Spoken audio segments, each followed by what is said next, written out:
বন্ধুর সরলতার সুযোগে বন্ধুর জায়গা জালিয়াতি করে দখলের চেষ্টা, শেষ পর্যন্ত অসহায় বন্ধুর সদর অতিরিক্ত জেলাশাসক থেকে আরম্ভ করে ডিসিএম এর দ্বারস্থ হয় এবং অভিযুক্ত বন্ধুর কঠোর শাস্তির দাবি রাখেন।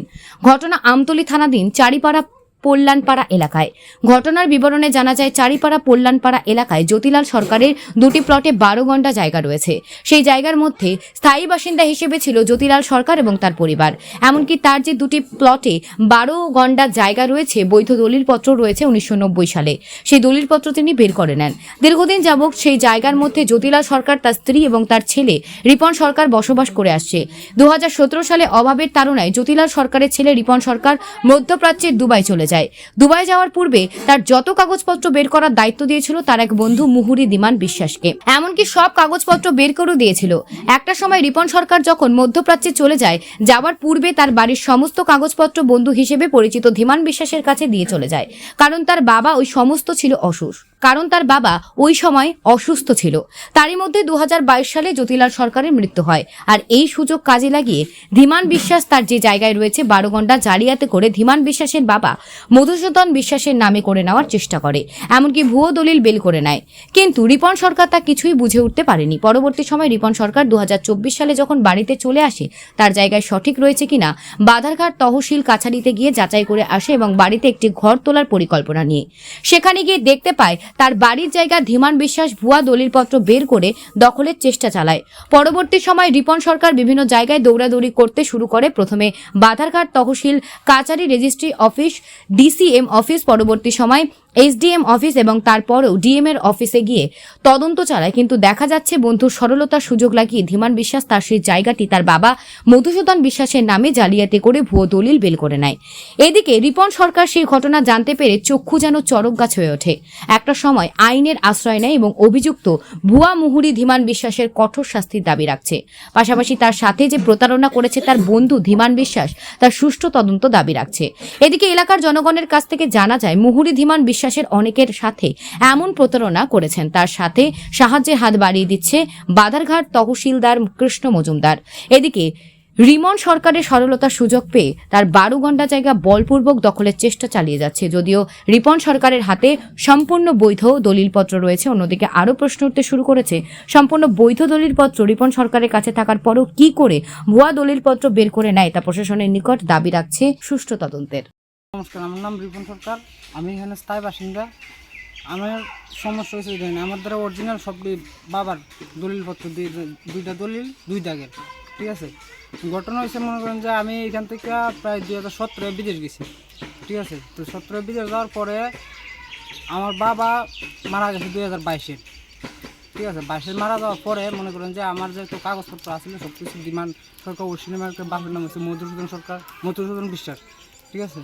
ওর কাছে সব কাগজপত্র করার পরে মনে করে নিজের ভিতরে একটা বন্ধুত্বতার মতো সৃষ্টি হয়েছে, ঠিক আছে। তখন মনে করে যে আমার কাগজপত্রই সব ডিমান্ড সরকারের লোক আরেকজন আছে তপন সরকার করে নাম, তপন সরকারের দ্বারা সব কাগজপত্র দেওয়া আছে। তখন মনে করেন যে আমি গেছি 2017 বিদেশ যাওয়ার পরে আমি এখানে আসছিলাম প্রায় 5 বছর। আমাদের পাসপোর্ট আছে, সব কিছু ডকুমেন্ট এভরিথিং সব কিছু আছে।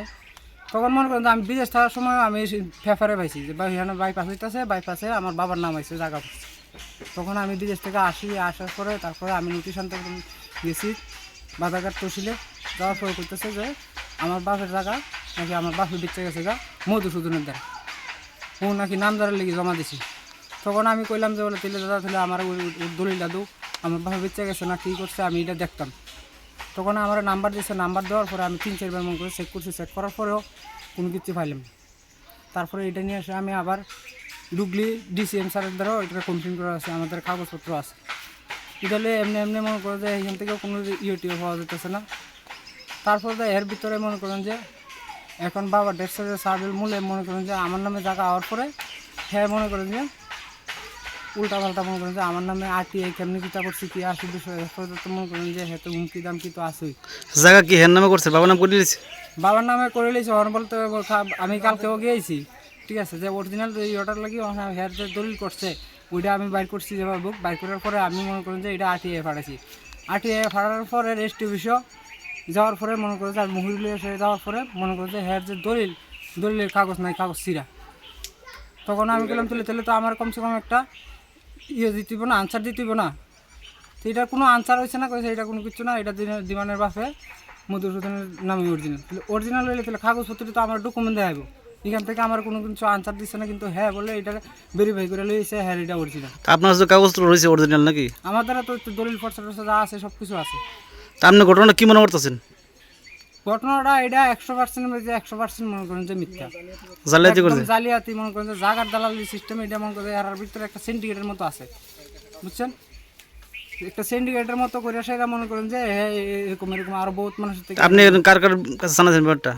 কার কারবার তো এখানে জানানোর ভিত্তিতে মনে করেন যে মন্ডল প্রেসিডেন্টের দ্বারা জানাইছি, তারপর প্রধানের দ্বারা জানাইছি, এখানে মেম্বারের দ্বারা জানা হয়েছে, তারপরে ডিসিএম। এখন কি তার বিরুদ্ধে মামলা করবেন, জালিয়াতি মামলা করবেন?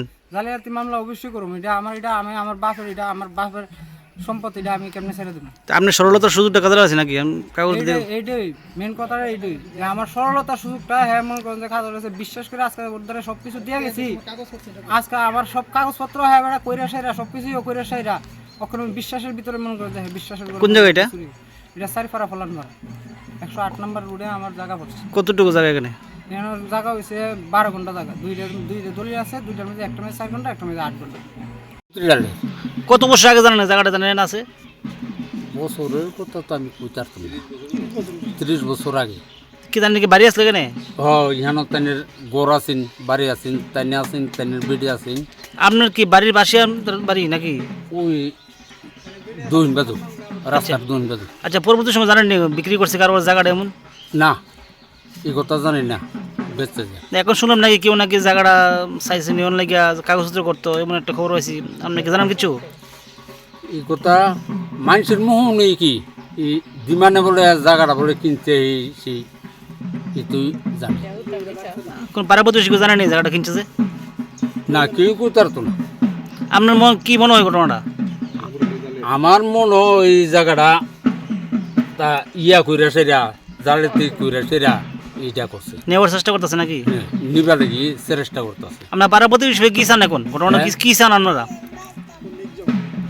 নিজ বিচার চাই জায়গাটা তাহলে জটিলের জায়গাটা নাকি? হ্যাঁ জুতুরিয়াল রে জায়গা তো আমার জেঠার আসলো, তো আজকে ভাই তো শুরু থাকতো যে আমার ভাইয়ের লোক এখানে কিন্তু ভাইও দুবাই গেছিলো, এখান থেকে গেছে।